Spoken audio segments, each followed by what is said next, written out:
Halo mahasiswa semuanya, selamat datang di video pembelajaran fitoterapi. Pada video kali ini, saya akan menjelaskan tentang saintifikasi jamu. Berikut ini adalah pustaka yang digunakan.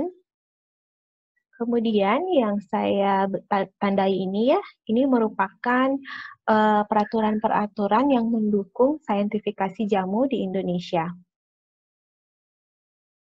Apakah yang dimaksud dengan saintifikasi jamu? Jadi, scientific based jamu development itu merupakan suatu penelitian yang berbasis pelayanan, di mana pelayanan tersebut diharapkan dapat mengembangkan tanaman obat menjadi jamu yang telah terbukti secara saintifik, memiliki efek terapi dan aman. Apa saja tahapannya? Yang pertama adalah studi etnofarmakologi. Jadi, untuk mengetahui tanaman obat apa saja yang digunakan pada etnis-etnis tertentu, dalam hal ini di Indonesia, kemudian diseleksi formula jamu yang potensial, khususnya untuk terapi alternatif, kemudian dilakukan studi klinis untuk membuktikan manfaat dan keamanannya. Setelah itu digunakan dalam sistem pelayanan kesehatan formal. Jadi goalnya adalah integrasi dari pengobatan tradisional, dalam hal ini jamu, ke pengobatan formal. Kemudian, jamu saintifik itu sudah terbukti manfaat dan khasiatnya melalui uji klinis. Pada tahun 2013 ada dua formula yang berhasil diperoleh ya, yaitu jamu untuk hiperurisemia dan untuk hipertensi ringan. Pada tahun 2014, kemudian dipublikasi pada tahun 2015, ada 3 formula jamu yang berhasil diselesaikan, yaitu untuk hemoroid, dispepsia, dan osteoartritis. Berikut ini saya tampilkan formula dari jamu saintifik. Oke, jadi ini untuk hipertensi ringan, yang ini untuk hiperurisemia. Jadi masing-masing ada 6 bahan ya. Jadi 6 bahan ini untuk membuat satu sediaan jamu. Untuk detailnya ya, misalnya beratnya berapa gram, itu silahkan kalian cari di pustaka yang sudah saya taruh di bawah ini ya. Untuk lengkapnya di slide awal tadi sudah saya tampilkan. Kemudian ini 3 formula jamu saintifik yang berikutnya sudah berhasil diselesaikan.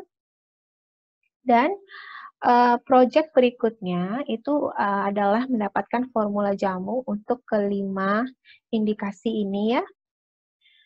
Kalau kalian lihat di pustaka yang menyebutkan ini tahun 2015, berarti sudah 5 tahun yang lalu, sekarang tahun 2020. Apakah proyek ini sudah berhasil goal untuk jadi jamu saintifik atau belum? Silahkan kalian cari, nanti kita diskusi di kelas.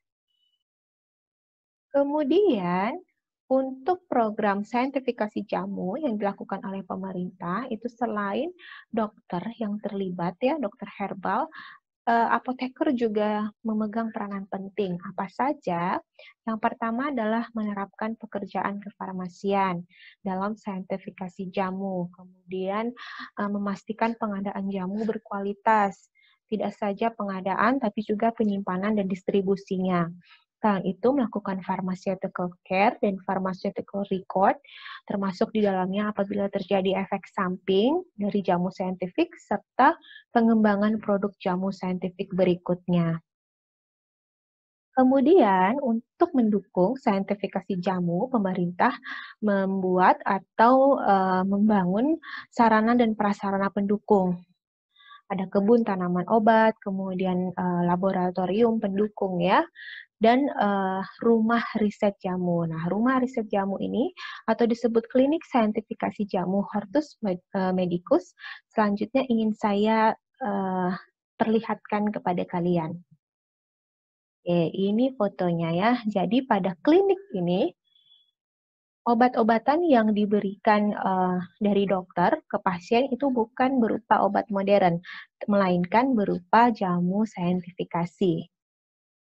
Selanjutnya saya akan menampilkan sebuah video tentang Rumah Riset Jamu Hortus Medicus atau Klinik Saintifikasi Jamu Hortus Medicus. Video ini diambil dari YouTube milik B2P2TOOT Kemenkes. Pada tahun 2007, Balai Besar merintis klinik jamu yang dinamakan Klinik Hortus Medicus. Saat itu jumlah pasien yang dilayani kurang dari 10 orang per hari.